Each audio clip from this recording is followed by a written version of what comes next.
Hey, everybody, and welcome to another episode of Up Your Alley. It's a podcast with two best friends. That's me. My name is Taylor Edgar, and with me, as always, is my best friend, Jake Baggett. Say hi, Jake. Hi, buddy. It's a show where we recommend things to each other, and then we come back the next week to grade them on a scale of 1 to 3 based on how much that thing is up our individual alleys. Right now, I am still winning in the scorekeeping. 55 points to Jake's 54 points. Yeah. Still anybody's game. This week, we are talking about Jake's recommendation for me, the 1973 Robert Altman film, The Long Goodbye. Hell yeah. And my recommendation for Jake, which is the 2023 Hulu original film, No One Will Save You. But before we get into all that, I want to thank everybody for listening. Feel free to review on your app of whatever you're listening to this on. Give us 5 stars. Leave a review. Send us emails to upyouralleypod at gmail.com. Follow us on TikTok, Threads, and Instagram at upyouralleypod. Now we're down with the plugs. They call that a call to action in the business. A call to action. Call to action. Ready up, everybody. What you're doing in your apps right now, just click 5 stars. Yeah, that's true. We'll wait. We're not going to do anything. We'll wait. You're not missing anything. We're not. You're just staring at each other while we wait. we can hear it every time you hit 5 on the stars. And there it is. All right, Thank you so much. Do you like the decorative pumpkin on the table? I love it. It's a yellow one. It is October 2nd when we're recording this, officially Halloween season. This is the rich people color pumpkin. Is it? Yeah. Yellow? It's not your standard orange. It's my favorite color. It's your festive gourd. I'm this a is yellow. the type that goes on the table. Well, first of all, it's put there out of spite. I hate pumpkins. That's weird. Yes. Why? It's just one of those things. I have a vivid memory of when I was a kid. My dad, at the kitchen table, went to a place called Hunsader Farms in Bradenton, outside of Bradenton. And it's a pick your own pumpkin patch. You take the kids there. It's the early 90s. Your kids are picking pumpkins. And he cut the hole in the top of the pumpkin and pulled out its guts. Yeah. And he said, look in there. And I looked in there and I smelled pumpkin and I threw up into the pumpkin. And since then, from now, it's like... That's funny. It's just one of those things that's built in. Like, it's probably the same way some people get like a fear of clowns if they're at like a circus too young. This thing is burnt in your firmware now. Right. But it's not a fear of pumpkins. I want to make that clear because there has been rumors going around that I am scared of pumpkins. I'm not. What I know I is can't that... get you to watch the Great Pumpkin, Charlie Brown. Well, it's just there's not anything that great about a pumpkin. I know that little bastard with the blankets lying to everybody. But I know that this pumpkin, now, it's fine. I don't like pumpkin pie. I don't like any of that stuff. I like pumpkin pie, and I like pumpkin seeds, and I like pumpkin spice. I like butternut squash. Butternut squash is delicious. I love butternut squash Very soup. Similar to a pumpkin in many ways. Very underrated soup. It is the butternut squash soup season. It is. I make a good butternut squash soup as well. Awesome. Maybe I'll make you some next time you come over. I would love it. The thing about the pumpkin, though, that I don't like is that I know in several months it will be rotten. Yeah. And the thought of rotting pumpkins... It's going to make you throw up. Like, honestly, I'm having that anxious feeling in my chest. Like, you know, when you get, like, anxiety coming on. You are torturing yourself, my good man. No, but it's healthy now. So it's now things are good, even though things might be bad in the future. You are your own therapist. You take care of things your way. Yes. And you're like, I'm afraid of pumpkins. I want to throw up into one. Not today. I will throw up. I'll film me throwing up into a pumpkin and put it on YouTube if it gets some more followers. I will take that down if it helps retain followers. If Mr. Beast watches it, I'll fucking do it. But the other thing that's going on, you asked about I always have things on the listeners can't hear, and there are no one watching except for the two of us because we're not filming this. The listeners can't hear it. The listeners can't see. I always have just shit on the table, like random things that I've been down here working on. Yeah. And one of the things is my you got a laser infrared thermometer. Yes. So I've been making the pizza pies, and you had one of the pizzas. Delicious. So that's for like checking the temperature while it's cooking. I use like a pizza steel in the oven, and you want to make sure that it's preheated enough, and that thing's yes. Doesn't matter what the temperature says it is in the oven. That pizza steel needs to be up. Of course, that's what it's contact. The oven's not going to tell you, hey, that pizza stone's good. Oven doesn't know how hot that steel is. Exactly. It's not the oven's job. I'm not belittling the onion. Whatever. I belittle the Onion. What a shitty newspaper. Oh, it's a joke. They keep saying jokes, and I want the news. You call that satire? But so I was checking the temperature of the oven, and my dog was up there. And you know my dog. He's got issues. Oh, yeah. So thought it would be fun. Excitable. He saw the laser pointer, and he starts freaking out. Tries to get it. It's like, no, you can't get it. And I don't think about anything, and I just put it away. The next day, the dog comes and gets me in the morning, follows down to the kitchen, sits down and does that dog thing, where it's like if it was a TV movie, you would be like cutting to the dog's face, and then cutting to me, and then cutting to where the dog's looking, and then the camera would cut to where the dog's looking, so you would know through the story the dog is looking at that thing. Yeah. The dog was looking to where the laser pointer was. Okay. Then he went and got other people in the house and brought them to the same thing and said, hey, that laser pointer's up there. Yeah. Okay. So I was like, is this a fun toy for the dog? It's not. Apparently it's not. Public service announcement for everybody listening to this. There is something called Canine Laser Pointer Syndrome. Yeah. Oh, boy. It's a documented thing. And I'm just reading this. This is from the Butte Humane Society. Butte? Butte, like Montana. Yeah. I trust them. They got dogs out in Montana. I hope so. And they have one dog. Though generally accepted as safe for cats, laser pointers should not be used for dogs. Yeah. Laser pointer syndrome. Why do you think that is? Because they can never actually catch the thing. Then why is it safe for cats? Because cats are stupid as hell. No, the fact is cats can let things go. Oh. They can give up. Cats are allowed to not care. When you leave, cat doesn't care at all. Yeah, that's when you true. leave, the dog goes. My dog just jumped up on you. He's so happy to see you again. And so I can be gone for like half an hour, and then that dog is like, "Oh my god, it's Jake!" Right? Hell yeah! So it speaks to the benefit of dogs that laser pointer syndrome. Reading again from buttehumane.org. This is how far down this rabbit hole I went this week. Is a condition that results in obsessive compulsive disorder behavior. Laser pointer syndrome causes the dog to quickly become frustrated till they're unable to achieve the target. The dog will become so fixated that it can't catch. Nothing else matters. Oh. In extreme cases of fixation can drive and escalate. Your dog may start to lunge and leap at other lights and shadows. Yes, that's what my dog does. Yeah. My dog's got it. Yeah. So because they thought, hey, it's so funny that he's playing with a laser pointer. And I heard from the show Wilfred. Remember that? With Elijah Wood and a man in a dog suit. Yes. Yeah. And he would torture the dog by playing it with a laser pointer. And the dog character is like, no! This is torture! While he's running and trying to capture it. I thought it was just a fun thing. Messing with cats like that, I wouldn't think the whole show about dogs. A dog, I was like, they have to know something about a dog. It's a thing. And now I know because my dog, like around 3 o'clock at my parents' house, when the light comes through the window just right and it reflects off my dad's cell phone. Through the Venetian blinds. From the Venetian blinds. Yeah. The dog goes crazy every single time, to the point where if it's overcast on a 3 o'clock day, he's waiting at that spot where the light comes. Because he thinks the thing's coming back. Yeah. Yeah. It's so upsetting. So the dog basically thought there was like a sniper that was trying to kill someone in the house with the laser pointer. And he's like, today's the day I'm getting it. On alert Yeah. constantly. Oh, poor buddy. I know. Yeah. And I put like the thermometer, like, that has a laser pointer. I put it on the ground so he could see it. And he sniffed it and then he just started like kicking it, like with his little puppy paws. Huh. And he was just like, no, that's not it. So I had to take it down the basement because part of his anxiety and stuff, he's afraid to come down the basement stairs. That's true. Mm-hmm. He's a big old anxious goofball. He's a very special little buddy. I mean, he's got his issues clearly, but yeah. He's a great boy. He's such a good dog. He's a good boy. He's got his little special little problems. He's obsessively compulsive disorder based on a laser pointer now. So now it has to stay in the basement. He's very excited. He's very excitable, and he... Pretty solid laser, too. Look, it goes back wall. Pachow.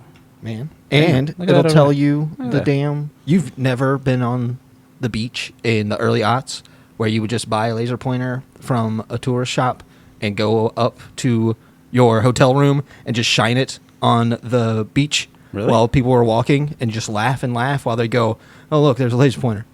And that was funny? That was the time of your life. You'd get different type of lenses, and you would get one that's a middle finger, and you would shine it on the beach. That's always funny. And people would be like, "This is a really nice romantic walk with my new girlfriend." And then you just give them a nice little middle finger, and then you just laugh and laugh. There was the time in the 90s when anything that had a laser on it, it's like, oh, this is an action figure, and you're like, that kind of sucks. And like, but it has a laser on its wrist. You're like, oh my god. Yeah. Did you ever have the little shitty laser tags? Oh, yeah, of course. You just wear them, and they work like twice. Yeah. Yeah.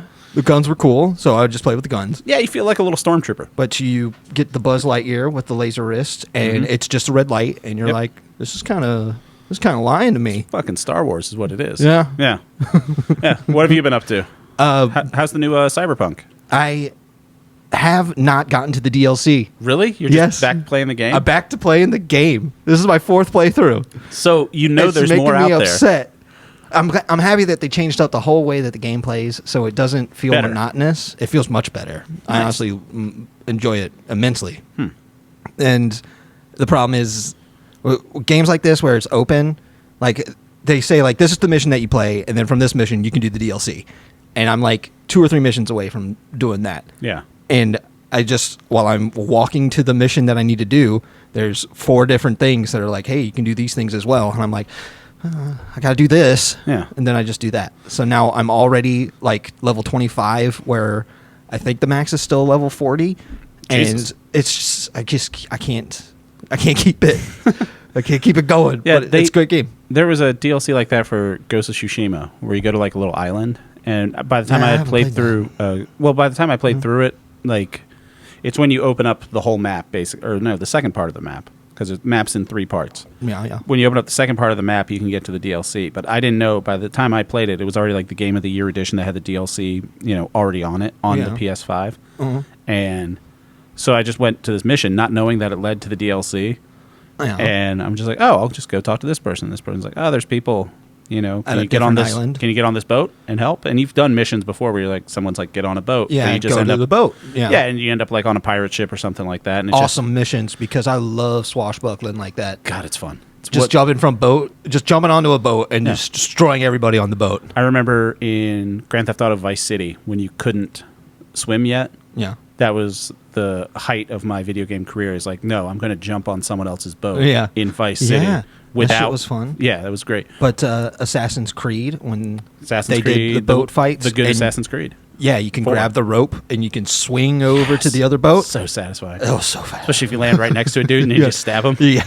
But there's DLC in Ghost of Tsushima, same thing, where you got up to a mission. And I just did the whole DLC. And I'm like, this mission is taking a turn. Like, there's a whole new set of enemies. I feel like I'm not prepared for this. I might tonight go and take care of it. Mm-hmm. Because, like I've said, I've already put like fucking 16 hours into it again already. And I'm just like, I'm not even doing the DLC. I have to do something. I'm playing a guy who's just got a baseball bat. And that's my power. That's quite the power, Jacob. It's my favorite because it's in a world where everybody's augmented and they know computers. I'm like, I'm big strong boy with bat. Did you call me? And you're like, yeah, we need you to sneak in there. You need me to kill everybody in this room? Is that your character name? Big strong boy with bat? His name's V. Yeah. His nickname in parentheses, big strong boy with bat. There you go. Bat boy. Bat boy. You're a bit of a bat boy. Yeah, it was great. Yeah. I finally got the Legend of the West. Legend of the West outfit in Red Dead 1. Oh. Completed level 10 of all the ambient challenges. Red Dead Redemption? Yeah. Okay, because I know you're also playing Red Dead Revolver. Red Dead Revolver. No, I haven't booted that up yet. I got it on eBay. I have my Xbox set up down here. Yes, you do. It's on, by the way. Is it? Yeah. I see a nice little green circle right there. What's in there? I don't know. But it wants to be played. It better be dead or alive. Extreme volleyball. I don't have the volleyball. That's bad. Oh, no. Mortal Kombat Annihilation? Nah, different one. Damn. Yeah. That was going to be a surprise for you. Is it Deadly Alliance? It is Deadly Alliance. That game's actually really good. Yeah. I love it. Why do you think there's an Xbox controller in front of you? Guess what we're doing after this. Spoilers. That ruined my surprise. Fuck it. Oh, well. So, let's get into what we're going to be getting into this week. I think we're going to start with Jake's recommendation first. And again, if you have any thoughts on any of our recommendations or you want to send in your own recommendation, you can do so sending it to upyouralleypod@gmail.com. This is another call to action. It is. There's this YouTube guy that I've been watching. Are you familiar with the YouTuber Caleb Hammer? No. So Caleb Hammer is this kid in his 20s based in Austin, and he has this YouTube series called Financial Audit. Yeah. And he just like goes through people's finances and tell them why they're going to be poor for the rest of their life. Oh my God. And he's just like at 20? Well, no, there's like there's the thing that popped up on my feed and it just said, I forget what the clickbaity thing was. It was like recommended from a Mr. Beast thing. And it says like spoiled e-girl will die on a Walmart floor. And I'm like, yeah, I'll click that. Yeah. I want to see. And it's just like some girl who's like a streamer. And she's like, well, I've got all this money coming in. He's like, no, you're not planning for your future. He just like, people are like, well, I'm spending this. And he's like, no, fuck you. You've got $40,000 in debt. You're not paying for Spotify without ads. You listen to the ads. And it's just that for like an hour. But he's so good at slipping in be sure to subscribe. My YouTube algorithm showed me pig racing. And I was like, explain. It's just like, hey, these are the finals for pig racing. Wait, is it like pigs on like a racetrack? A horse track? A circular pig track. Well, obviously, they made a new track, and it's got like jumps and stuff. So it's like a steeplechase. It's more like a off-road course for pigs. Pigs are the ATVs of nature. Yes. I've always said that. And it looks adorable. Big pigs or small pigs? The cutie pigs. Teacup pigs. Yes. Little piglets. Cutie pigs. They look like babes. All those. Yes. All them babes. They look like babes. Little babes. They look like Little Pig in the baby City. babes. Then you take them out of the city and you put them right back into the Pig in the City, which off-road. was directed by Robert Rodriguez, right? Or No. what's the other guy? Oh, shit. Was Who was it? We talked about it. It was Mad Max guy, wasn't it? George Miller? it George Miller? Yes, it was George Miller. Yeah. I know it was some of them. Rodriguez or one of them. Yeah. Hell yeah. Fun tangent. I'm just saying, So, your side recommendations recommendation for is Caleb Hammer. much different from my recommendation. I've been getting all the I have a Netflix rec for you for next week, and one of the Netflix like creates its own category For you? yeah, and one of them was just crime and fraud. Was Hey, mine, and I was that's like, you. "That's me, Netflix. Yeah. Thanks for that." I will watch all these things about crime and fraud. The writer's strike is over too. Yeah. Yeah, things are coming back. You're welcome, Hollywood. Yeah. We did that. We had offers Yeah. to go and write and host shows. We but would have had that thing going forever. We're not but even in the union. We're not scabs. No, but we're not going to scab it. So I sorry. respect the union. So if they want to Sorry, give us Hollywood. some of that, some of Wanna that give us- money, just give us a thank you. we'll take it. We'll take some money. So yeah, Jake's recommendation for me. Oh, speaking of Hollywood, this is a very Hollywood recommendation. The 1973 Robert Altman film, The Long Goodbye, Yeah. starring Elliot Gould as Philip Marlowe. Philip Marlowe is a detective character created by Raymond Chandler, most famously, I might say, from The Big Sleep. That was in 1946, where he was played by Humphrey Bogart. Played him on film. Yeah, apparently he's a big character. I didn't know any of that. Yeah. I just, long ass time ago, Netflix told me to watch this movie back when Netflix was really awesome. Okay, so why'd you recommend it? What's your relationship with it? What do you think about it? Yeah, a long ass time ago, back when Netflix was the only streaming service in the game, I would come home from work and just check recommendations, and I would typically grab the first one, and they were like, hey, crime noir with the father from Friends. Yeah. And I was like, yeah, that sounds Ross interesting. and Monica's dad, right? Yeah. Yeah. And I was like, yeah, I'll give that a shot. And then I did. And I thought it was awesome. I love the vibes of it the entire time. It's very 70s Hollywood. Very 70s. It's the cool type of 70s where it's not like peace, love. There is peace and love in it, but it's There's like a bunch of topless hippies. there's topless hippies. There's a cynicism going around, which is enjoyable to me. And it's just not a type of movie that I think you would go out and watch yourself. Well, no, it came out 14 years before I was born. Yeah. So. Well, I don't think you would see it on Netflix and you would just roll on by it. You know what I mean? Yeah. So, and I think it's actually an incredible movie. So I was like, let's get Taylor to watch some of my old 70s crime movies that I like to watch as well. And here we are. Yeah. So a little about the story. So the story picks up, it jumps right in.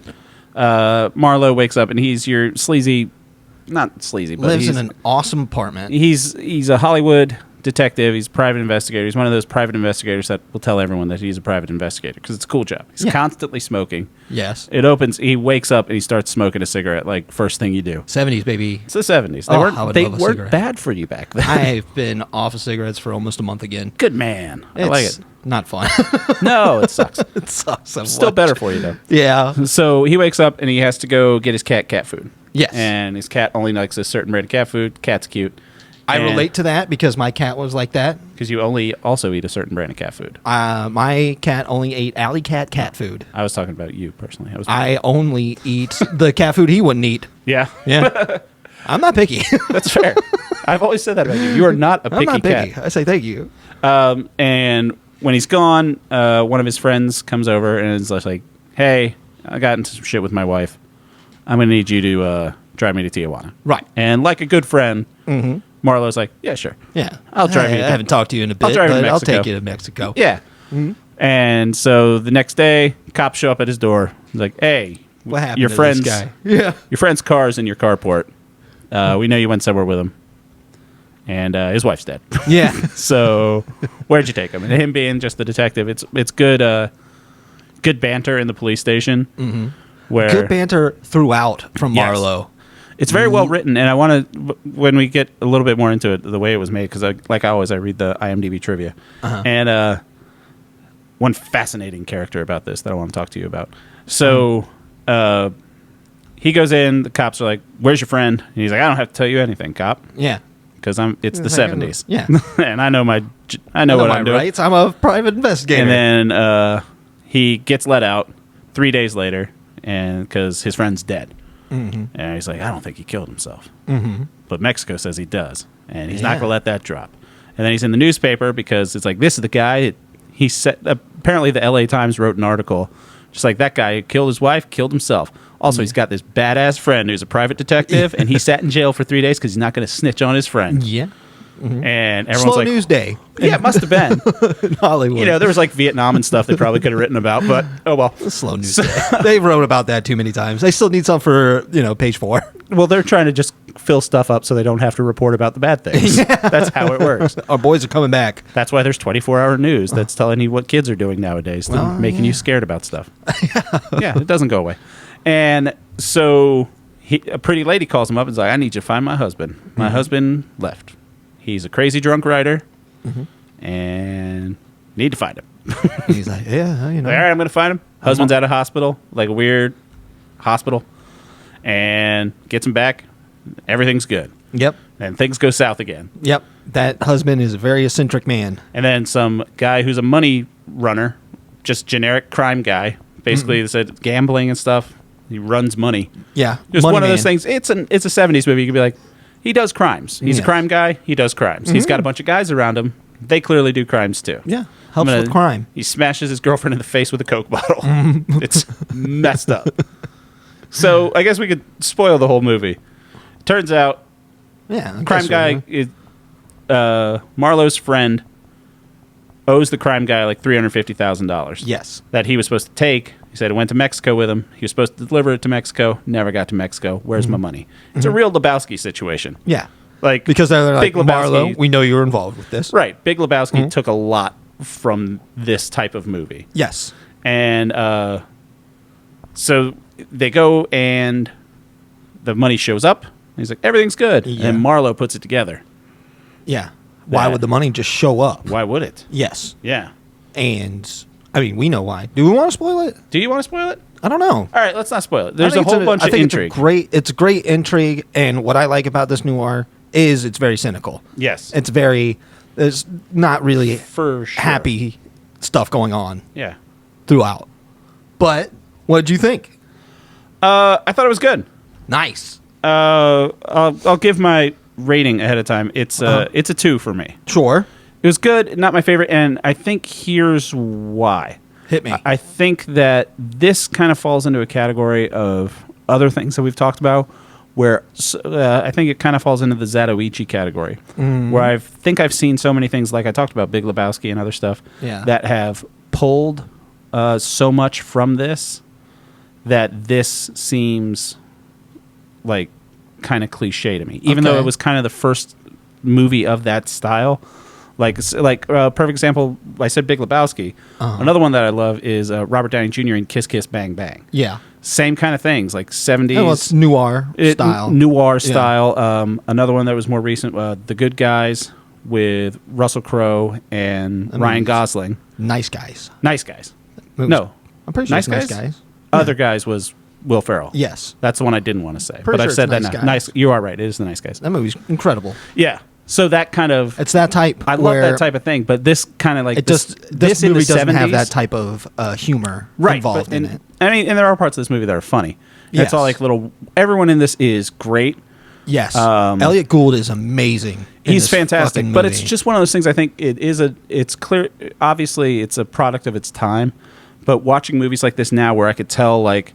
He's just walking away from the camera, and there's just crystal clear dialogue. Like that's just 80 yard in afterwards and stuff like that. It's just this style. That stuff takes you out. Yeah, it's not my favorite that type stuff of thing. Doesn't bother me. We're very different people. That's the whole point of this podcast. That's why people should listen and subscribe and tell their friends. And rate 5 stars and leave a review. But it's just one of those things where I can't get into it. And I feel kind of the same way. Like, I like Goodfellas more than I like Godfather. I love Goodfellas. I love The Godfather. I think The Godfather's an amazing film. Well, Goodfellas is just a much better movie for me. I absolutely adore it. Okay, I think The Big Lebowski is a better movie than this.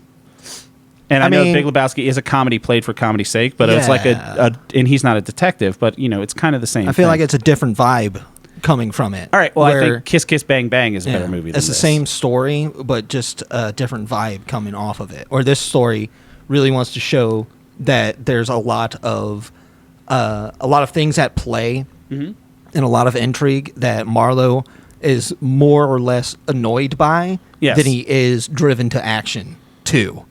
It's things that his character starts to become defined later when he does take action, and when he does take action, it still doesn't make sense other than selfish reasons. You know what I mean? Right. He's not seeking justice. He's more or less trying to just solve a story.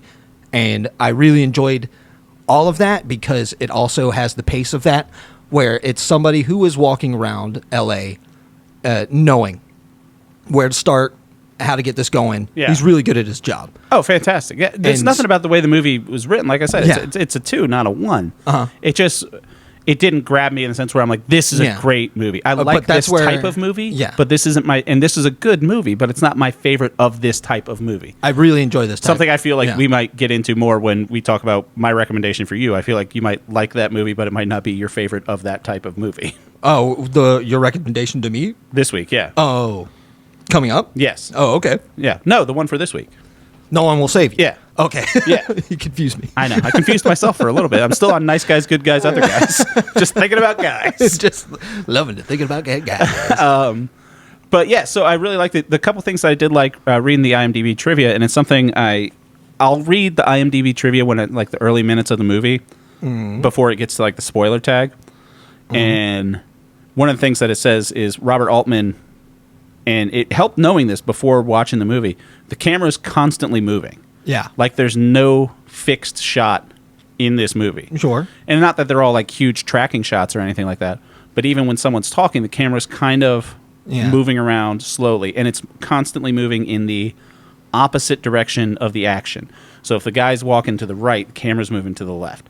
So it's supposed to always, what Altman said is he was going for, it felt like you were constantly looking and trying not to be seen. Yeah. Looking. Sure. Yeah. Which I think is great. That's really cool. It's a really well shot movie.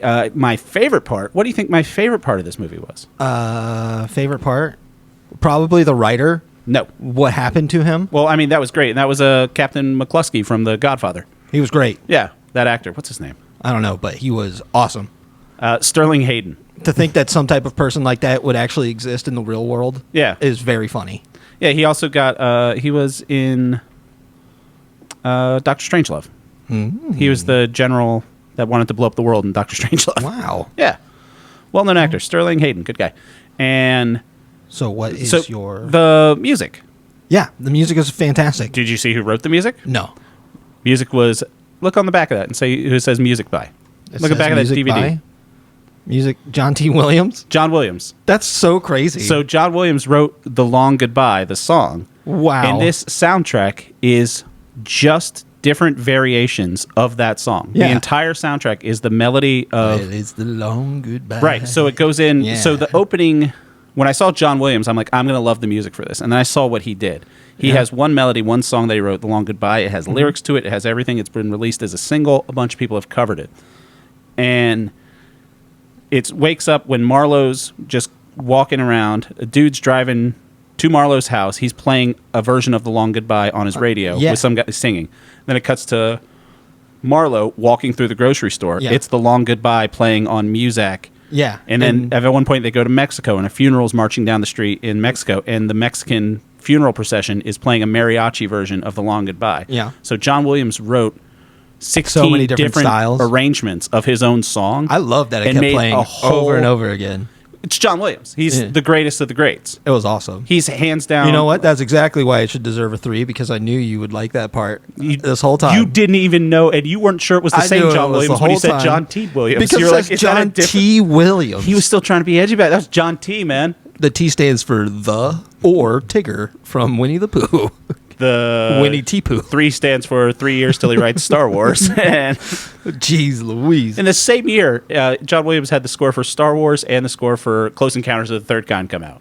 Man. That guy's a genius. And this is how he started out. This was one of his first big movie roles. That's awesome. Yeah. So, for nothing else. But I did enjoy that song so much. Right. I like that. I never got tired of it when I heard it again and again. And that's a brilliant framing device of the movie. So, when the movie, as it's made, it's a good detective story. If you want a good detective story, it's like 2 hours long. It picks up. It's engaging. Yeah. Gould's in it. He's great. Everyone's great. Slower it's a great pace. movie. But an intentional pace like that is saying that this is how interested he is in this type of case. It's not going at a sprint. Yes. It is him going like, well, I guess I'll start this now. And there are parts that are great, like the mobster guy has someone following Marlowe, trailing him, and Marlowe knows he's there, and like goes up. I like the part where Marlowe goes up to the guy. He's like, writes down the address. He's like, if you lose me in traffic, here's where I'm going. Yeah. He's like, also straighten up your tie. Like, I'm not supposed to know that you're following me. And the guy's just nice to him about it. There's that dog. There's a cute doggy. He's chasing a laser pointer. Something's happening. Oh no! No one will save us. We've got the laser pointer. Regardless. So, yeah, I really like that part. So that's why it's a 2. It's good. I didn't love it. 2 is a good score to me. It was great. Random cameo in this movie. Who? One of the bad guys' goons is just Arnold Schwarzenegger. Yes, it's great. He doesn't say a word. He's got a weird mustache. He takes off his shirt. Yep. Gets down to his underwear for plot reasons. Yes. It's not the dude. I will say this: take off his clothes. Very thin plot reasons. Yes, still plot reasons. But you get shirtless 1973 Arnold Schwarzenegger, and I'm like, God damn, fantastic, with a weird little mustache, which I appreciated. Arnold Schwarzenegger's son was in. Have you watched any of Gen V? No, not yet. The Boys Sidequel series. Honestly, just learned that it was a thing yesterday. I watched the first episode, and Patrick Schwarzenegger is in it. It's pretty good. Well, yeah, I hear good things, actually. I mean, it's The Boys. It's that same kind of super violent stuff. And he's very charming. He plays a character called Golden Boy. Really weird. Which is kind of like a Superman, Human Torch hybrid. He goes hot and he turns gold, and he's Golden Boy. I love the nicknames of superheroes on The Boys. Golden Boy. Yeah. He's a boy who's gold. He's Golden Boy. And the rabbit hole I went down on this for YouTube, it's, when you go on Wikipedia and it's like, if someone has articles written about them, it's in blue. Sometimes you're going through the Wikipedia page and you're like, why does that person have a blue article? Yeah. Like, what was written about this person? Yeah. The article I clicked on was Morris the cat. The cat of Marlowe's cat. Marlowe has his own Wikipedia page. Why? Morris the cat, large orange tabby tomcat. Character of Morris the cat, known as the world's most finicky cat, eating only 9 lives cat food, making his preference clear with humorously sardonic voiceover comments when offered other brands. So apparently this cat's whole shtick was he knew how to turn down cat food. Yeah. And starting in 1968, he was the spokesperson for 9 Lives cat food. Oh, that's great. And they pulled him in this movie because this cat knew how to do one thing, which is be a shitty cat and not eat the food that you gave him. This cat made a career out of not eating the food. Look at this picture. He ran for president in 1988. Why did they do that? Morris the cat for president. I love that pen. Look at how upset he is. He looks so pissed off about the food. But that was my Wikipedia thing. I was like, why does Morris the cat have a thing? And it says at the top, not to be confused with the 2013 feline electoral candidate for mayor of Zalpa, Mexico. Oh, my God. Of course not. So if you thought it was that mayoral candidate, this was a presidential candidate. I knew better. I wasn't thinking it was that Morris the cat he ran for mayor in 2013. Obviously, it's not the same cat. Weird. So, yeah, Long Goodbye. It's available. I mean, you said Apple TV. Apple TV, you can rent it. You could rent it for like $3.99 anywhere. Email me. I'll let you borrow it. Yeah, Jake's got it. Email us at upyouralleypod@gmail.com. I'll let you borrow it. Yeah. It's good. Yeah, did I tell you my mail dilemmas? No. With my Magic the Gathering cards? No. So I've been getting the Lord of the Rings Magic the Gathering cards. Yes. And if I get one that's like kind of worthwhile in a pack, Yeah. it's, something from like $5 or more, I'll put it on eBay if someone wants to buy it. eBay has a thing where it's like a generic, it's like $1.11 anywhere in the U.S. Mm-hmm. Send it, it's fine. I mailed out 2 cards to 2 different people one day, mailed them the same day at the post office. 3 weeks later, one guy gets in touch with me. He's like, hey, that card hasn't shown up yet. Oh. And I was like, shit. Yeah. Because it was like a $40 card, so I really wanted to get it back. Oh, poor guy. Yeah, I felt bad for him, but also I was like, all right, I guess I'll refund him. But my initial thought, because of my fraud and background of that, where I think everything's a fraud and I don't trust anybody. I was like, I don't know about your fraud. Not the fraud I do. My notorious fraud? Yeah. I don't even send this recording out to people, Jake. I don't know if you know that or not. But on account of the fraud that they want to catch me with? But no, I thought it was just someone trying to get like, oh, that didn't show up, and then they keep it and refund it, everything like that. Yeah. And so I was like, shit, I got to deal with this. And then I was like, all right, I'll deal with it in the morning. And then I got an email overnight from a guy that I sent the card out the same day to. Mm-hmm. And he said, hey, mine hasn't shown up either. And I'm like, what the fuck happened? Yeah, what the hell? I had taken it to the post office, and they ended up showing up late anyway. It was like... So they still got their cards? But it took like a month. Wow. So I'm like, all right, I don't trust the people at the post office. Nothing against the people at the post office if we have any postal employees working.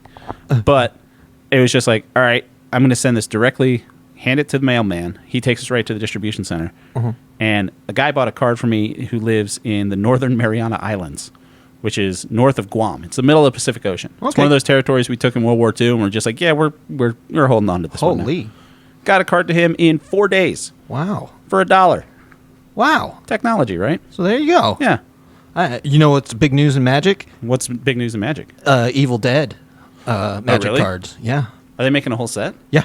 Nice. They're making if you keep doing this and you get Evil Dead cards and you Bruce Campbell's, you send my way. I will. I only got the Lord of the Rings. I just like the Lord of the Rings. Well, now you're going to start doing Evil Dead because I don't want to start. Well, they did say in the next one, don't start. Like I have that binder full of them. It gets. Yeah, I don't want to start. No. I got my dog laser pointer syndrome on OCD on getting all these Magic. I'll show cards. you my Richie. Yeah. His collection. It's a big trunk. Oh, really? He's at the point now where just yesterday he was like, I need to find another way to hold these. I have too many. There's another set that's coming out because now I get like all the news alerts for Magic stuff since I look for them. Mm-hmm. And as inserts, they're having Jurassic Park cards. Oh, that's awesome! Like an Ian Malcolm card, and I'm like, I kind of want that. Yeah, right. And it's See, like it's little too late for you. Creature logo. It says Ian Malcolm, human chaotician, and I'm like, oh, I like that. I'll find out how the Magic Boys buy their cards like that, and just get my Bruce Campbell's. The big Magic Boys. Yeah, you can buy them individually. Yeah, exactly. I'll probably just do that. All right. So long goodbye is 2 out of 3. I don't know how we got on that mail tangent. I don't know either. Yeah. Speaking of Magic. Oh, we'll mail you the. Yeah, we'll Blu-ray. mail that to you. Yeah. Yeah. So long goodbye. Yeah. John Williams rules. Cat ran for president. Elliot Gould is actually really cool. Elliot Gould's great. He reminded me. Do you know the comedian Sam Morril? Sounds familiar, but Sam Morril's he's a comic. He's a New York guy. Yeah, he looks like young Elliot Gould. I feel like he's just doing a Philip Marlowe impression. That's what he looks like. Oh, and he's tall and lanky, and he's got like this scruffy hair. If he had curly hair, he might. Well, to the point where if he had any interest in acting and they were doing this movie again, he could do it. It's the same kind of like mumbly, sarcastic sense of humor. I love that guy. He's a great cop. You'd like Sam Morril. Side recommendation for Sam Morril. Okay. He's got a couple specials on Netflix. I just love the way that Philip Marlowe talks to everybody. He's very sarcastic and funny. Very sarcastic, very mumbly, very I don't want to be talking to you about it. It's the mumbliness, and like I said, I think it's all ADR, and they just like kind of woke up Elliot Gould, and he's hungover, and like, hey, we need you to record all that stuff. He's like, what did I say about the cat? No. I have the exact difference. Have you guys seen my cat? That is I think that's exactly the character that he was. He was 1973. Who cares? I loved it. Yeah. All right, let's get into my recommendation for Jake, which was the 2023 Hulu original film No One Will Save You, written and directed by Brian Duffield, starring Caitlin Dever, and not many other people. No, not really. We'll do light spoilers up front before we get into it. So let me tell you why I recommended this for you. Not only because it's October, and we can start talking about little spooky stuff to help get into the algorithm. Yeah. I saw the trailer for this, and I thought it's rated PG-13. It's not a super scary movie. No. And I thought that this could be kind of a twofer for me. One, just my level of scary. So you have a baseline of like, this is the kind of scary that I enjoy. Mm-hmm. It's not too scary where I don't like it, and it's not scary enough to where I'm just like, this is dumb. Uh-huh. Because there's nothing worse than trying to be scary and it's not scary. I have to say, Hulu has made a couple of PG-13 horror movies that are exceptional. You count Prey in there? I haven't seen it yet. Oh, you haven't seen it? I really Prey? want to see it, though. We should talk about Prey one week. We should watch Prey one week. All right, we can talk about Prey whenever. I don't care. Well, after you watch it. Actually, I do care. I'd rather you watch it before we talk about it. Hulu's got a great idea. Well, it's Disney. Where they're just like, we got to make movies. Hulu is kind of their thing where, like, they used to put all the rude stuff on Fox. Mm-hmm. Like, Fox was kind of that, like, adult-ish arm of television. When Disney bought Fox, they're like, and I think in overseas, all the Hulu stuff is on Disney Plus. So, like, you turn on Disney Plus, and it's got, like, It's Always Sunny in Philadelphia and Nip Tuck on it. Nice. They don't do that here because they're trying to keep the Disney brand. So anything that parent company wants to make, but is more adult-oriented, they put it on Hulu. So anything that would have been on like FX or this would have been a things. Great movie in the theaters is one thing. Yeah, I think if they had released this in theaters, I think it would have done. That's when I wish really well. It was made for $22 million. Watching this movie, the thing that I was wishing was Hulu just became a production company, and it was just like, we'll sell the Blu-rays, put it in theaters, but we'll also show it exclusively in streaming on Hulu. Yeah. Instead of just being like, it's only on Hulu. We should rent out a movie theater and watch this. Yeah. That'd be fun. Why? Where? I'm renting out a movie theater for the kid's birthday. You never told me this. Oh, yeah. We're watching the Barbie movie with all of her kids. Oh, hell yeah. That's great. Oh, yeah. It's fine. I love that movie. But go ahead. We'll say this. Renting out a movie theater in this area, increasingly affordable. Yeah. A couple $100, you get a movie theater for a day. Yeah. That is so cool. Anything you want. It's fun. So we'll talk about this later. Yes, we will. So it starts out, Caitlin Dever plays a girl named Bryn. She's living in a house by herself, and she is, just by herself. Riddled with anxiety. Yeah, very anxious. She, like, waves at people. People just kind of sneer at her, and it doesn't really tell you why that's going on. Yeah. And then she's in her room by herself, and it feels like it might be set in the 50s, but it's not set in the 50s. It's just like kind of like weirdly. It's one of those horror out of time movies. Yeah, a little bit kind of like It Follows. Yes, exactly. You had for me. Mm-hmm. And then she's in bed by herself, and spooky noises start happening, and you're like, what's happening? And it seems like it's going to be a home break-in, which is pretty much how it sets up. Like, what was the movie with Liv Tyler and people are showing up at her house? The Strangers. The Strangers. One of those home invasion type movies, or even like kind of to a lesser extent The Purge, or to a funnier extent Home Alone, where someone's trying to get into basically the same movie, and people are trying to get into her house. Basically the same movie, except it's not people. No. It's an alien. It's alien. It's such an alien, and I love aliens. Yes. And watching this movie, I realized that I do really love alien movies like this. Oh, see? Close Encounters of the Third Kind is great. Fire in the Sky is great. Mm-hmm. So watching this, I was like, I have to watch more alien movies. And it's a great alien, too. Arrival is great. Oh, that's on Netflix now. I was wondering if you had seen that before I recommended it to you. Oh, yeah. Oh, yeah. I love it. Yeah, Arrival's fantastic. Yeah. So, so then she fights the alien. Yep. And now it's time to fight aliens. She Home Alones it. Yep. Against a big gray alien. She fights an alien. Other aliens come. There's like 3 different kinds of aliens. She goes to town to be like, hey, there's a fucking alien. I have aliens, but town doesn't like her. So she's like, I'm going to leave. Yeah. And then the aliens are like, you're not leaving. And then she's like, you know what? I'm going to kill all these aliens. I'm going to Home Alone the shit out of these aliens. I was like, I love this turn. So, yeah. And like I said, it's a tense movie. Mm-hmm. It's not super gory. Barely any words spoken. That's the thing. There's one line of dialogue in the entire movie. There's a couple of like, come on, and like, damn it. What you would hear like really one line. NPC characters in video games go, ah. Yeah. Or like, get out of the way. You're in the middle of the road. Right. But as far as like dialogue, one line. Yes. And I didn't know that before I saw the movie because like in the trailers and stuff, it wasn't billed as like no one talks in this movie. Mm-hmm. It was just billed like the trailer just made it seem like it was an alien invasion movie, and it's not like silent. The posters look like right. It's not like a silent film. Like there's no like she's screaming and there's sound effects and there's no dastardly piano playing while she's doing these things. The sound design in it is fantastic. It was like everything that needed to be on point was on point. The Foley work, like with the aliens making noise, and the aliens make weird fucking noises. It feels like the house was built to shoot this movie. Mm-hmm.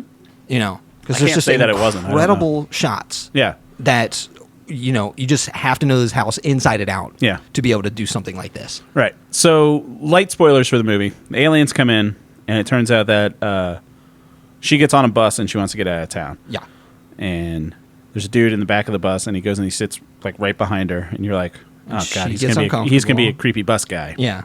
So she moves, he comes up, and he starts freaking out. Yeah. He gets like he grabs her and pulls her close. Yeah. And you can hear the clicking. The and alien you can noise. see the squirming in the neck. Right where his Adam's apple is, a little wriggling. And so she pushes him off, and then he starts acting weird. Yes. So it turns out it's sort of a Body Snatchers. Yes. Where the aliens have like a little... another great alien movie. Right. Aliens have like a little parasite that they shove in your throat. Yeah. And I combine throat and mouth. Throat. Yeah. Get down my throat. Don't say that. I will. I loved the alien designs. When I knew I was super on board with this, so there's a shot where the alien's come in her house, and she sees an alien. And the first alien that you see, he's a classic gray. Yes. That's what we in the alien community call them. Yes. They're grays. We know what grays are. Well, he's taller than normal gray. Most grays go from about 3'6" because we all know what grays are. Yeah. They're the classic big head, black eye aliens. But everybody has such a unique idea. That's when I like the spin. Their gray looks awesome. Yeah. Do you follow the r/aliens on Reddit? No. Oh god, it's great. It's been going crazy the past couple weeks with I'm sure. These alien skeletons that showed up in Mexico. Yeah. Turns out it's just a beautiful cake. Yeah. I thought that was going to be, if I was still in the going to bars and a Halloween costume phase of my life, I would get like one of those black, almost like a no-face costume from Spirited Away. But instead of having a no-face mask, I'd like paper mache one of those little tiny aliens coming off my chin, so it looked like my face with the big alien head. Those things look so absurd. Awesome. Yeah, it'd be great, but I'm in my mid-30s, and I go out and do stuff like that. Free idea to anybody who wants it. But so the alien's breaking into her house, and she climbs underneath the bed to try to hide from the alien. And it shows from her point of view, you can see the alien's foot go down on the floor, and then it just scrunches up on its tippy toes. Yeah. And it starts walking on like its toe fingertips. Its toes are kind of like a tripod, like a quad pod, because there's 4 toes, but it's able to lift itself up on these very long toes. And they have knuckles, so it bends. And the alien design's great. The aliens communicate to each other through like this weird clicking and like these random hand movements, like they're trying to like sign language, kind of. Like they're trying to get like a plane into the gate. And they're doing the flagging for maneuvers. Their UFO. Yeah. And the UFOs have great tractor beams, which I really like. The wild use of tractor beam. And the aliens are also like telekinetic, like they could just like open up doors and stuff. Now I think some of them are. Yeah, that's what. So there's 3 different kinds of aliens. There's the tall grays. There's the short little one. Yeah. And then there's a big giant spider. Yeah. You got a humanoid one. You got a dog-sized one. Yeah. And then you have just a super tall one. Big with giant multiple spider monster. Elbows. Yeah. Yeah. And they can all be killed. It's not like the first alien, she just accidentally stabs it in the head, and then it's just dead. It's not one of those things where it can come back or regenerate or heal, or it has acid blood. Or that it's like omniscient. And It's a fleshy thing, and if you stab it in the head, it's going to die. Yeah. And then the other one, she just like slams its head in a door a bunch of times, lights a Subaru on fire, and kills another one. Yeah. She goes in. It was a great movie. So I think this is in my top 5 movies I've seen this year, just because it was, to quote the name of the show, so far up my alley. Like, it was so... I was riveted. It's 90 minutes. It's on Hulu. I think everyone should sit down and watch this. I knew it was going to be a 3 for me, because as soon as it was over, I was like, I need to watch it again. You watched it twice? No, I haven't watched it twice yet, but it's on the docket. I need to buy it on Blu-ray if they ever release it on Blu-ray. I hope so. If it comes out on Blu-ray, I'll get it for physical media, Jake. Thank you, Bubby. This is a good one. Because this movie was incredible. It was, from beginning to end, the way that it developed Bryn, the character, was fantastic, with no words or anything. It gives you her backstory and why everyone in town hates her without any words. Without any words, and like you get piece by piece why she's shunned. One of them is she's got incredible anxiety. Yes. So, like, that's the first thing that you pick up. It's like, oh, she's just really, really anxious. She can't interact with people without, going into a nervous breakdown. Because that happens to her a couple times. Mm-hmm. But it develops more and more from there. Yeah. And that's incredible. The invasion part is extremely tense. Tractor very beams fun. are great. Tractor beam I like play how the is tractor amazing. beams seem like... So there's a couple times where they shoot blue tractor beams coming down. Yeah. And then it seemed like they had anti-tractor beams. Like, the blue ones were lifting people up. Yeah. And there were a couple times where Bryn's in the house, it seemed like they had red tractor beams that push things. So, like, I would say, she was walking, and the red tractor beam comes up, and she's holding, like, a frying pan in her hand, and it just pushes her up against the wall. So it's like a super gravity. So blue, it looks like that's the one that takes you into the spaceship. Blue's a pull, red's a push. Red looks like the stasis one where they can fuck around if you're in the red. Oh, I thought because she gets shot in the red, and then they lift pick it up her to up the ceiling, and push her down. Yeah. Or they turn it off and push her down, and just fuck with her that way. Mm-hmm. But I like the tractor beam play. They're like different tractor beams. It seemed like do they different things. They had weight to and there was as just well. The incredible thing that I loved was it was completely alien. What the aliens were doing. Yes. I don't know. That's why I want to see it again. Yeah. Because I have an inkling of what's going on. All right. We're going to go full spoilers because I want to talk to you about the end and what your theories We are. want to do full spoilers for this and not long goodbye. Long goodbye. His friend killed his wife and he's living alive he's alive in Mexico, and then Marlo shoots him. All right? Marlo goes to Mexico and That's shoots him. it. If you don't want to press pause and watch No One Will Save You on Hulu, because now that Honestly, I know that you want highly recommended. Highly Highly recommended. A 90-minute top 5 movies of the year for me. Skip ahead if you... Incredible horror. I love a PG-13 horror movie like this. Because you got to be smart about it. It can't just be effing and jeffing and fucking cutting people open. It's the tense...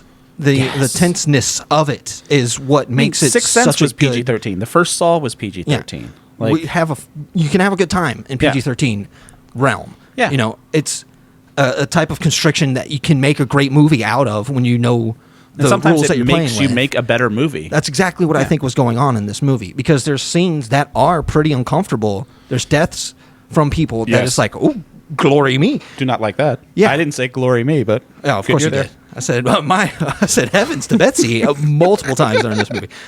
But yeah, it's honestly, please watch it, because we're gonna talk about this. The full endorsement of the podcast. Yes. All right. Absolutely. Full spoilers from here going forward. Yes. Skip ahead. Let's go ahead. So full spoilers starting right now. Right now. This is a better movie than Under the Skin. That's what I wanted to put up. This is a quiet alien horror movie. Yeah. Where you don't know their intentions. You don't really find out their intentions. You're left to draw your own conclusions. When I saw this, I was like, this is my Under the Skin. This is what Under the Skin should have been. Is a different thing that it's trying to tell you. No, it's not. It's a quietish. And Under the Skin might as well have been silent, because I can't understand a fucking word those Scottish people were saying the whole goddamn time. It was all like Scarlett Johansson looking sad, some weird techno music, and then just, why are you showing and then there's just dongs floating in space. Love it. Under the Skin sucked. Under the Skin's This is great. This movie is great. Both of them are 3, by the way. So it turns out one of them was, I think Under the Skin was a 1 for me. Or maybe I it was think a 2. so. Might have been 2. Turns out we're not keeping score. But they're not listening. We're doing spoilers. So Bryn, it turns out that Bryn has been writing letters to this girl named Maud. You don't know if it's that she's a friend that she lost touch with or anything like that. College or something. Turns out that had a falling out 12 years earlier, or 10 years earlier, however old it was. No, she was 12, but it was 10 years earlier. Bryn picked up a rock. They were having an argument, and Maud pushed Bryn down, and then she grabbed a rock, hit Maud in the head. Just a kid reaction thing, killed her. Maud's dad it's a horrible thing. Was the sheriff in town, but it's like one of those things where she's You don't think kid. Maud was her sister? No, because Maud's parents were the sheriff and the other lady. I thought the other lady was having an affair. I thought that the cop was her dad. No. Her mom was... See, that's the other thing, is it doesn't get explained, because It doesn't get explained. I have 2... No, because she said, when Bryn's writing a letter, she said, I saw your parents today. Yeah. Maud's parents. Okay. So, and then you don't find out what happens to Bryn's dad. Bryn's mom's there, and then she's not. And this all gets put through a flashback when Bryn gets taken up to the alien ship, and after one of the throat spores. Yeah, the bug. We just called them bugs while we were watching it. Throat bugs. Goes into Bryn, and then there's a clone Bryn that shows up. Looks like a dragon fruit. A little bit, yeah. A little spiky, spindly. Yeah.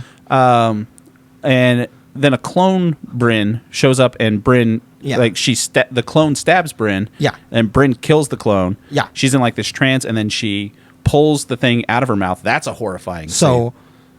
So the tractor beam grabs her. Yeah. And then the alien comes up, the humanoid alien, which I thought was just curious about her more than anything. Right. I thought that the dog alien wanted to kill her, and I thought that the tall alien wanted to kill her because she killed a gray already. The one that was like a humanoid, there's a scene where she's down in the basement. Yeah. And she's like hiding. She's and hiding the thing under the sees desk. her, and it just like kind of crouches down and looks at her like, hey, what are you doing down there? Yeah. And then which is when I thought that those aliens weren't the bad guys. I thought those aliens were being controlled by the throat things as well. And I still believe that. You do? Yeah. Yes. So you think the throat things are like a parasite and they're making the greys do this stuff? The bugs took over the greys and started going around. So they're just like a parasite virus that's taking going over everywhere. places, body snatchers. Yeah. And they found this person. They got to humanity and they were like, this is pretty great. I like taking over these people. Yeah. And then they were like, what's all humanity about? And they're like, most of them were like, I want to kill Bryn because she killed one of us. Right. But this humanoid ones, which I think they're the ones that are in charge, was like, no, like, what's her deal? And so they like found out her deal, and they were like, oh shit, like she's kind of fucking cool. So we'll keep her. This is why I don't think the sport, and I'd love to see her. And again, I don't think there are any wrong answers here, unless the director and writer comes out. What did this guy do also? I don't think he's done anything else. No, he did Love and Monsters. I hear good things about that. He did The Babysitter, that kind of horror. Oh, I love that movie. Yeah, and he also did a movie that's on my list to see that I will watch and probably recommend for you, called Underwater with Kristen Stewart. It's like a. Oh, I've heard of it. I didn't see it. It's like a Lovecraftian underwater movie. It reminded me of my favorite Michael Crichton book and one of my favorite Michael Crichton movies, Sphere. Sphere? Yeah. Wow. Love Sphere. So anyway, the aliens take Bryn up and they see this flashback in her head. Yeah. What happened to Maud? She's been kind of excommunicated from the town, and that while she's in that space, the thing she keeps saying is like, I'm sorry. And like she's genuinely sorry, and that's the only spoken she line. Says, I'm sorry, Bryn. No, she says that point because she gets the bug in her from the tractor beam. Mm-hmm. And when she gets in the bug, she blacks out. And when she wakes up, it's like a nightmare to her. So she's like waking up from a nightmare. So she's kind of laughing, and she goes downstairs and she's wandering around, and she sees Maud. And Maud kind of looks like her, so I kind of think that also the bugs don't really know which one. It's like AI trying to figure out. Yeah, it's like AI trying to find faces. And she's having like this emotional reaction because she's seeing Maud again for the first time, and that's when she's saying, "I'm sorry," and she's saying, "I'm sorry."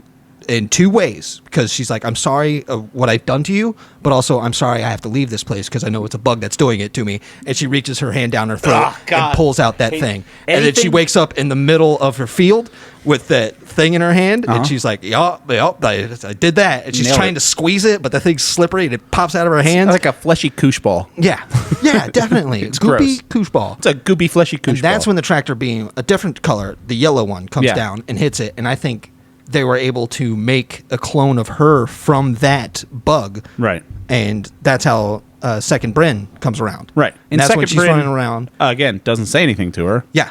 They just run into she's running away, and second Bryn catches up with her, and second Bryn just stabs her in the gut. Yeah. And other Bryn's like, oh no, I'm stabbed. But she's got the box cutter on her. Yeah. And so she slices second Bryn on the throat. Right. And that's when the UFO comes, and it's like, all right, pick up the first Bryn, and now we'll take a look into her brain. Right. And that's when they see what happened. So there's a bunch of Greys looking at her, like reading her thoughts and shit like that. And then they have this, like I said before, the sound design, the way the aliens talk to each other. Yeah. So fucking cool. Amazing. It's like haunting, but because it feels like it's unnatural for them too, because like their bones are cracking and stuff when they're moving around. It doesn't look comfortable for them to talk. Exactly. And that's why they do like the flagging, dancing and stuff. It looks like they're still being taken over to me. Yeah. And I will say that they don't look like they're doing this of their own accord. But then afterwards, it cuts to Bryn waking up again, And everyone in the town that had been mean to her, she runs downstairs, and they're like helping her out in her garden. And you see that all those people have the throat bugs in. And she was teaching herself how to dance. She's got like the footprints on the floor and shit. Yeah, very cute. And it's a big town dance. Everyone's happy. Everyone has throat bugs except Bryn. And then it cuts out. Dancing. She's staring straight into the camera. It's her happy, perfect life. And the UFOs are just still there. Sucking up people. So one of what them, do you that think girl is that's Maud. about? One of those girls is Maud that she dances but with. What do you think that's about? That's a horror ending. But is that are the aliens just like, all right, let's make this perfect world just for this? Yeah, they're just girl? like, leave her alone. Like, she seems fine. Yeah, they're like, just leave her alone. So you think they looked into everyone else's heart and was just like, fuck these people? I think they didn't care about anybody else. They were just doing their shit, and then they got curious about her because she was the only one that was putting up a good fight in this small town. I would say that she was this town's Kevin McAllister. She was the Kevin McAllister to their sticky bandits. Wet bandits. Sticky bandits. They were wet bandits. And Escape from New York. Escape from New York. When he has to escape New York, yeah, they're the sticky bandits. Yes. But they what took it away from me was around the mid part, they show there's multiple abductions going on. Right. Where I think it should have stuck with the one UFO at the beginning, so it would be just this small group of aliens fucking around. And then that's when they're like, this one is really putting up a fight. Let's find out what she's like. So it kind of takes away, because I think like at the town party, maybe there's some people that are bugged and maybe there's some that are not. Right. There's just people that realize what the bugs are doing and people that don't. And I think that Bryn is not a good person. And I think that Bryn didn't learn a good lesson. And I think that what makes it a good horror movie is that it backs away. And it's like, Bryn got everything that she wanted, and it should be a monkey's paw situation where she's like... This could easily be a Twilight Zone episode or a Cloverfield type thing or any kind of Black Mirror or any of that stuff. You could tell they were trying to give her what she wanted with the bug. Right. By being like, hey, here's Maud. You can just... Live your life. Live in your brain. Oh, so you think Maud. that's what the aliens were trying to do the whole time? Yeah. Just trying to make people what happy. They want. Oh. And she's like rejecting all of this stuff. Right. And to the point where like, oh, you just want to live your life. So we can do that for you if you don't mind. And she's like, no, I don't mind, especially if you give me Maud back. And then you're like, oh, no, she's not a good person. Yeah. And I was like, there awesome. was, like, in the flashback when it shows, like, her and her mom, like, because one of the things is when the opening scenes, when she leaves the house for the first time before you see any of the aliens, whenever there's a tractor beam, it leaves, like, a dead circle of grass. Yeah. And there's a dead circle of grass already outside. Yeah. So it's like, clearly these aliens have been doing this. And then it's like her mom died. And, like, there are some people saying that because I went down another YouTube rabbit hole about this movie. Right. Just kind of like what I did with Primer. I think this is going to be one of those movies like Primer where people will be making YouTube things like, here's what really happened in No One Will Save You. I typically don't watch those unless I know the YouTuber. Yes. Because if I know, because I like the YouTubers that I watch that do this, I don't seek out like explanations for movies. Yeah. But if a YouTuber that I like has an explanation for a movie, that's what I would watch. You know what I mean? That plays into my recommendation for you so perfectly because it's because of a YouTube channel that I'm recommending it to you. God, we're good at this. Yes, sir. We're good at this. So it's absolutely a 3. I want people to write in and tell us what you think this is about. Because it's like I said, please watch this movie. There's one line of dialogue. I think everyone should write in. Tell us what you think. Yeah. Because I think it's absolutely an incredible movie. Yeah. So 3. Yeah. Okay. Easily. No One Will Save Us. Available on Hulu. My one criticism. Bad name. Here we fucking go. Bad name. No. I can't remember it. No One Will Save You. It doesn't feel. It comes from the whole point of it is the expression, no one will save you but yourself. It should be called so she Home goes, Alone, and then Alone is X'd out, and it says Alien. E.T. Home Alone? It says Home Alien. Yeah. Play on words. I think E.T. Home Alone is better. E.T. Home Alone. Like instead of E.T. Phone Home, E.T. Phone Home Alone. E.T. Phone Home Alone. Yeah, exactly. Resurrection. Just throw that one in there too. So yeah, everyone, but no one will save you but yourself Deaver, is the expression. What's her name? Deaver? Caitlin Deaver, yeah. Caitlin Deaver she steals the so show. Good. A lot of face acting. She's there's just no incredible. Words, so yeah. Yeah. And you really believe her and you really feel bad for her. Yeah. She's really out of her element. Well, but she's also extremely pissed off every once in a while. And that's it's kind of justified because she's like waving at people and people give her a stink eye. Yeah. And then when those people get abducted, she's like, good, fine, fuck you. Yeah. And that's like I made a mistake when I was a child, and I'm still getting fucking dragged through the coals for it. I saw that when when it happened, and I was like, "Oh, I'm so sorry, Brent. Like, you what felt bad a for shitty situation." Until the ending, and I was like, "You've learned nothing." So everyone should go watch it and write in with what your recommendations are. You can send those recommendations to upyouralleypod@gmail.com. Be sure to follow us on Instagram and TikTok at upyouralleypod. Rate the thing 5 stars, the thing that we're doing. Tell your friends about it and leave a review. Jake, let's get into what we're going to be getting into next week. What do you have for me? Buddy, it is October 1st. It's October 2nd. Do you know what that means? I guess. It's spooky season. Oh, is this your month-long spooky season This is the month-long event you've been waiting for from your good pal Jake. Well, you should have done it last week like I did, recommending a horror movie because it's the first podcast in October. Shut the hell up. Like I recommended you the first Affleck thing for all Affleck April in I waited until March. October Fair enough. so that you would watch it during spooky season. What do we got for spooky season, Jacob? We're going to start with a classic, my friend. Are we? Yes, sir. We're going right back to the movie named after this season's namesake, Halloween. Halloween, original Halloween? The original Halloween, Haven't there my been buddy. 3 movies named Halloween? There's been 3 different styles of Halloween. So I'm watching Halloween, first Halloween. We're going to watch Halloween, the first Halloween. 1978's Halloween. Yes, sir. And that is available... I can't remember where it's from. It's hard to find out because you type in Halloween streaming, and they're like, here's some streaming Halloween movies.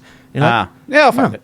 Yes, but it is streaming. So the 1978 one. Yes. This is a thing I will say like Spirited Away.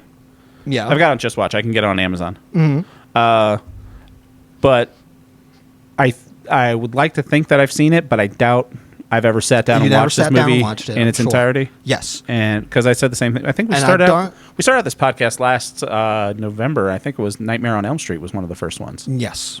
Yeah. Mm-hmm. And I don't think it's going to be one of your it's not going to blow your top off or anything. Yeah. But it's going to get you in the mood because we're going to be watching some spooky movies, buddy. I don't like spooky movies. I know you don't. I thought you might be leaning this way, which is why the twofold thing. One, my recommendation for you to tell you what I like in spooky if you're trying to get points. Yeah.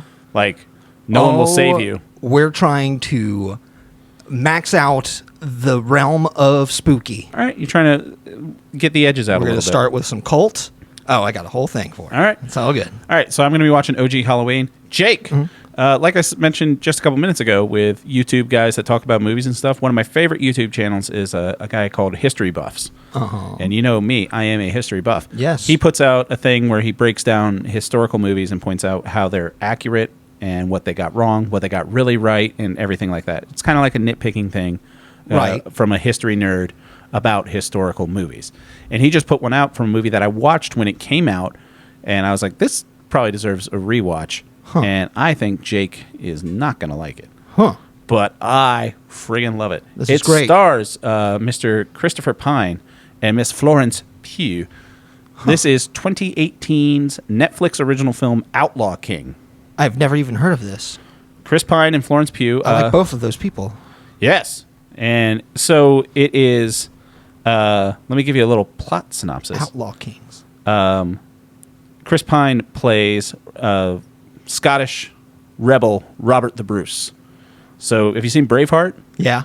So in Braveheart, there's the guy that kind of portrays William Wallace a little bit, and then at the end, he's leading the people against the English. Yeah. That's Robert the Bruce. Okay. Robert the Bruce was a lot cooler of a person than Braveheart made him out to be, because Braveheart was made by a crazy Australian who doesn't really get Scottish history to the point where they're wearing kilts in the 1300s when kilts weren't in fashion until late in the 1600s.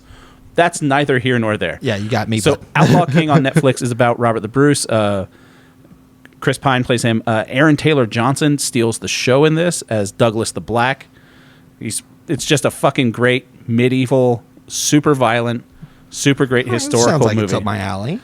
I don't think you're going to like it because I think you're going to think it's a little bit with his head up its own ass. Yeah? But like you're testing my limits with, and I think one of the first things we talked about in the trailer for this show over like a year ago was how much I love history stuff and how much you love horror stuff. Yeah. So let's go back with Outlaw King, available to watch on Netflix. My recommendation for Jake. And I'm going to watch Halloween, First Halloween. Not even the one with Busta Rhymes in it. No. Can't even You give me a don't little... even know why Busta Rhymes is in it until you watch this one. I do know why Busta Rhymes is in it, because it was the year 2000. No. And What is horror he movies doing? always had a rapper in them. What is he doing? Deep Blue Sea had LL Cool J. That's not a horror movie. Anaconda Deep Blue had Sea also Ice had... Cube.